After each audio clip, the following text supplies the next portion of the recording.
Today we meet a calligraphy master with a style that's uniquely his own. Wu Jiru is an award-winning calligrapher who's made a career out of a hobby. Unlike the rigorous and precise style of traditional calligraphers, Wu's approach is spontaneous and unrestrained. His works have made the ancient art form more accessible than ever. Tonight we take a peek inside Wu's calligraphy world. Here's our Sunday special report. A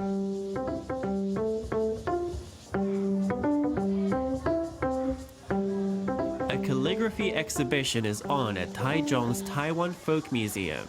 Teachers have brought in their students to soak up the works of a master.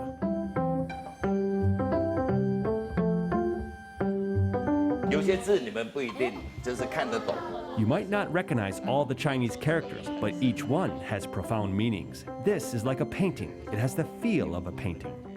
The works of calligrapher Wu Jiru are paintings that contain words. The children may not recognize all the words, but they explore the walls with interest and are eager to pick up a brush themselves. 我们这儿比赛谁写的最漂亮？对，这样，再直一点，笔再直一点，好，好这样，好，对，慢一点，慢一点，不要急。哎呦，你有练过哈？真的，啊，你怎么写起来那么漂亮？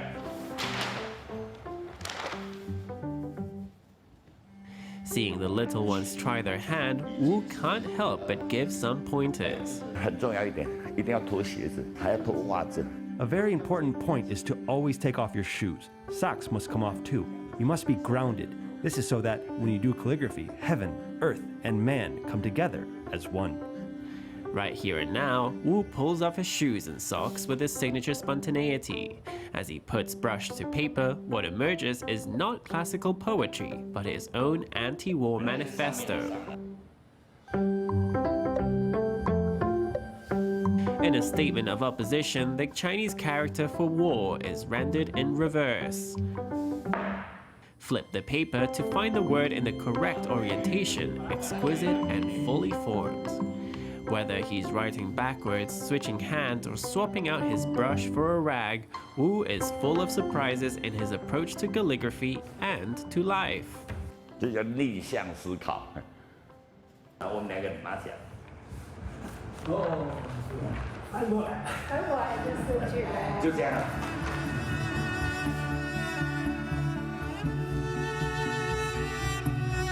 Now almost 70 years old, Wu has practiced calligraphy for half a century. As a child, he was often forced to redo his homework for breaking the rules of penmanship.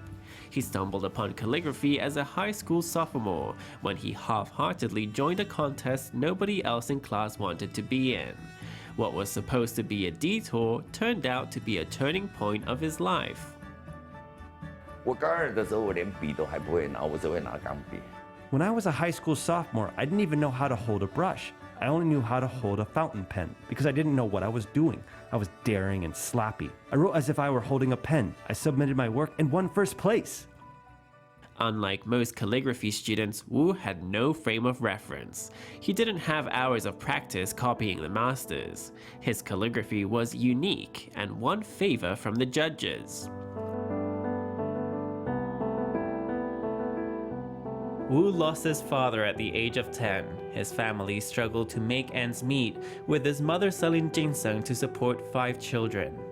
To help Wu continue with calligraphy, Wu's mother traded an entire ginseng root for a brush. But after graduating and completing military service, Wu hit pause on his artistic pursuits. 我有4个姐妹，我说我来帮妈妈。 I have 4 sisters. I said, I want to help mom carry our family's financial burden. I asked my older sister what job brings in the most money. I didn't have the luxury of deciding a career.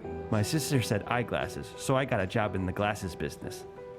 But calligraphy wasn't done yet with Wu. At 24 years old, he was invited to appear in a joint exhibition with renowned artist Cheng Ting-shi. With that, he found himself returning to his art with fresh fervor. As he got older, Wu began to develop hearing loss, and it had an impact on his art. 右耳中听，就是相对我的平衡感就不好。I'm hard of hearing in my right ear, so my sense of balance isn't good. If I stand as I write, the characters tend to drift to the left. The breadth of my lines invariably starts to drift leftward. So later on, after I discovered this problem, I switched to writing on paper placed on the ground. The posture is harder on him physically, but it doesn't put him off from his craft. 他每天都写。 He does calligraphy every day for 6 to 8 hours. Sometimes when we are together, he produces up to 20-something pieces. 如果今天要写字，我大概会从早上10点开始。 If I'm doing calligraphy today, I start around 10 a.m. and keep at it until 10 p.m. A 12-hour day is very normal for me. During the day, I don't eat, I only drink. Wu is painstaking with every facet of his art, even the choice of paper. 譬如说，我今天要写的是跟云跟烟有关系的，那我可能会用软一点的。 For example, if what I'm writing today has to do with clouds or smoke, I might use softer paper, so that when I write, the ink will spread out, achieving a very nice effect. If I were writing a character such as loyalty, I wouldn't use fluffy or soft paper. I might use a firmer paper. Selecting the right paper is an art in itself.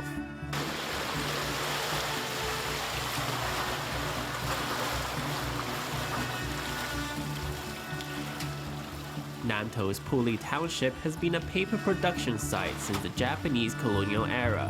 Its abundant, high-quality water supply is a key ingredient for good paper. Its handmade product is still famous today. When inspiration strikes, Wu heads out to Puli to find the perfect paper. 去看一朵，渲染度比较好的，很想看大字。这张纸内底有像回顾往来诗，这字是。 Huang Huanzhang is a second-generation factory owner. He's gone to great lengths to create the paper artists need. 黄先生他写字很漂亮，他就自己写字、写信去给很多的艺术家。 He himself writes beautifully, so he wrote in his own hand. He wrote letters to numerous artists. He sent our paper to the artist saying, "This is paper that we made recently. Can we have your feedback as an artist? What are your thoughts after using it?" He is very committed to this kind of dialogue, to communicating directly with artists. This process has achieved excellent results. That is, we've been able to make paper that artists can use, customized paper. 手工纸它第一它有温度，是你人用每一张是自己用手筛出来。 First of all, handmade paper has warmth. Each piece is chosen by my own hand. Machine-made paper is rolled, so it practically has no pores. It doesn't take 100 years for that kind of paper to fall apart, because all of its fibers are identical. But handmade paper can last for more than 1,000 years under normal circumstances. To create art that endures, good paper plays a vital role. Handmade paper has a very small market, making the relationships between merchant and customer all the more precious. 在早期职业其实是 In the early days of the paper industry, things were hard. If the paper didn't sell, then workers wouldn't get paid. Household expenses, like the children's tuition, would become a problem. So then teacher Wu came along. I think he had come to buy paper. He's a very unrestrained and frank person, very easy to get along with. He and my father-in-law became great friends. Whenever my father-in-law had paper that wasn't selling well, he would turn to teacher Wu, who would come and buy large quantities of paper since he had many students at the time. 那每一次我来，那么老板就会跟我讲说， Every time I went, the boss would say to me, "This warehouse is full of paper. You can have it for 70,000 NT, which covers the tuition of my 3 children." He wouldn't accept any more than that.